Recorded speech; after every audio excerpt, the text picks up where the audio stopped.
job well done. Pero grabe ang ginawang dinuguan. Do you confirm this, Mr. Chair? You call Padilla now because he is lying. I do not know him, and I do not have to congratulate this policemen and soldiers. Trabaho ninyo yan. Why do I have to congratulate you? Magtrabaho kayo dyan. So you do not confirm na tinawagan niyo si Senior Superintendent Padilla?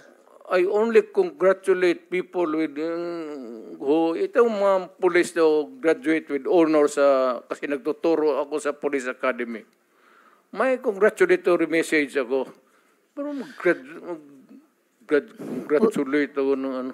Well, Mr. Chair, of course, absolutely hindi naman natin kailangang investigate yung graduating with honors sa academy. Pero yung EJ case sa war on drugs, kailangan